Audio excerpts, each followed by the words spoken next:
have a full ceasefire if it kicks in. We have to see. It's up to Russia now. But we've had a good relationship with both parties, actually, and we'll see. We'll be knowing people are going to Russia right now as we speak, and hopefully we can get a ceasefire from Russia. And if we do, I think that would be 80% of the way to getting this horrible bloodbath finished. It's a bloodbath is taking place over there.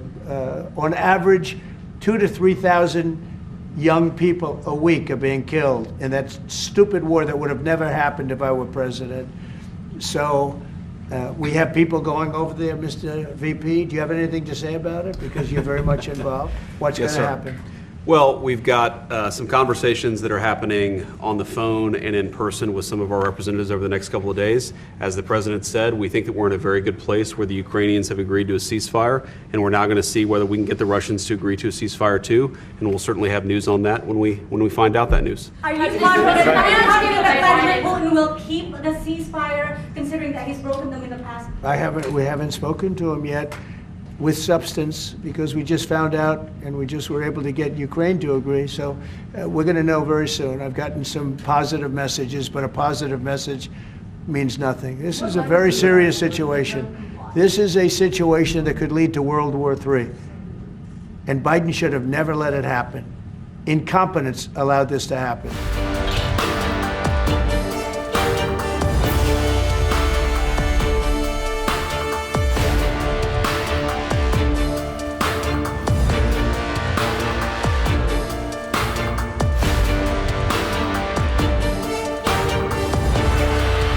Наша задача в ближайшее время, в кратчайшие сроки, окончательно разгромить противника, окопавшегося на территории Курской области и ведущего здесь еще боевые действия, полностью освободить территорию Курской области, восстановить положение вдоль линии государственной границы. И, конечно, нужно подумать, просил бы подумать в будущем и о создании зоны безопасности вдоль государственной границы. Об этом тоже нужно подумать. Я хотел бы поблагодарить и руководство Главного оперативного управления Генерального штаба. Все люди, которые находятся на территории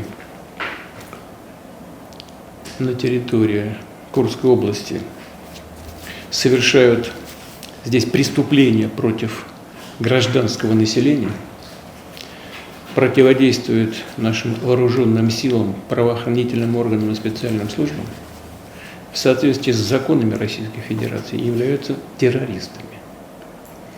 Так их действия квалифицирует Генеральная прокуратура России, и именно по этим статьям терроризм возбуждено против них уголовное дело Следственным комитетом Российской Федерации. Гвардейская мотострелковая бригада в последнее время, последнюю неделю, наверное, она действует. Вот сейчас, только что, Валерий Алексеевич упомянул о пленных. Но вот к этим людям мы, безусловно, прежде всего должны относиться как к террористам в соответствии с законами Российской Федерации. Очень рассчитываю на то, что все стоящие перед нашими подразделениями боевые задачи будут безусловно исполнены. И территория Курской области в ближайшее время будет полностью освобождена от противника.